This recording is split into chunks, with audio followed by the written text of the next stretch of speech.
ನನ್ನೊಳಗೆ ಬೇಕಾದಷ್ಟು ಮಾತಿತ್ತು ರೀ, ಆದರೆ ಅದನ್ನು ಹೊರಗೆ ಬರೋದಕ್ಕೆ ನೀವು ಅವಕಾಶ ಕೊಟ್ಟಿರಲಿಲ್ಲ. ಯಾರ ಮುಂದೆ ನಿಂತು ಮಾತಾಡ್ತಾ ಇದೆಯೇನೋ ಗಮನ ಇರಲಿ, ಹುಷಾರ್. ಅದೇ ಸಮಸ್ಯೆ ರೀ.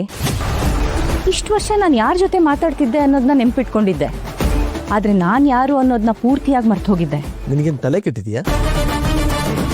ಇಲ್ಲ, ಈಗ ಬುದ್ಧಿ ಬಂದಿದೆ.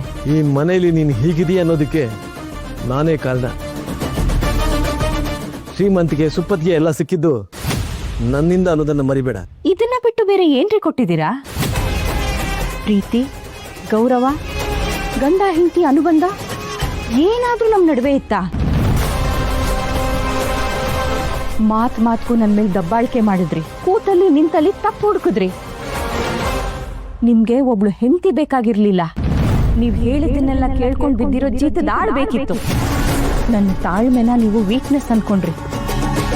ಇಷ್ಟು ದಿನ ಮೌನವಾಗಿರೋದಕ್ಕೆ ಆಗ ಎಲ್ಲದನ್ನ ಸಹಿಸ್ಕೊಳ್ಳೋದೇ ನನ್ನ ಕರ್ತವ್ಯ ಅನ್ಕೊಂಡಿದ್ದೆ. ಆದ್ರೆ ನಮ್ಮ ಮೌನ ನೋವು ಕೊಡೋರಿಗೆ ಇನ್ನಷ್ಟು ಧೈರ್ಯ ಕೊಡುತ್ತೆ ಅನ್ನೋ ಸತ್ಯ ನನ್ಗೀಗ ಗೊತ್ತಾಗಿದೆ. ಈಗೇನು ನನ್ನ ಎದುರು ನಿಂತು ಜಗಳಾಡ್ತೀಯಾ? ನನ್ನ ಫೇಸ್ ಮಾಡ್ತೀಯಾ? ಅದೇ ರೀ ನನಗೂ ನಿಮಗೂ ಇರೋ ವ್ಯತ್ಯಾಸ. ಜಗಳ ಮಾಡೋ ಆಸಕ್ತಿ ನನಗೆ ಖಂಡಿತ ಇಲ್ಲ. ಈ ಜಗಳಕ್ಕೆಲ್ಲ ಒಂದು ಕೊನೆ ಹಾಡಬೇಕು. ಭಯ ಅವಮಾನಕ್ಕೂ ಒಂದು ಕೊನೆ ಆಗಬೇಕು. ನಿಮ್ಮನ್ನು ನೋಡಿ ಹೆದರ್ತಿದ್ದ ಹಳೆ ಮಾಲ್ತಿಗೂ ಒಂದು ಕೊನೆ ಆಗಬೇಕು. ಭಾರಿ ಬದಲಾವಣೆ ಆಗ್ಬಿಟ್ಟಿದೆಯಾ? ಸೊಕ್ಕಲ್ವಾ ನಿನಗೆ?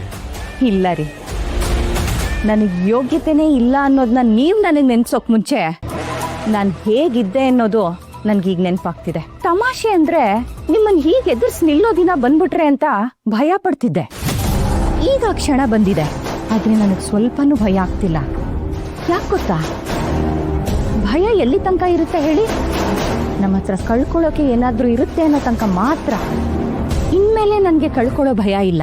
ನೆನ್ಪಿರ್ಲಿ, ಈ ಹಂತಕ್ಕೆ ನನ್ನ ತಂದು ನಿಲ್ಸಿದ್ದು ನಾನಲ್ಲ, ನೀವು.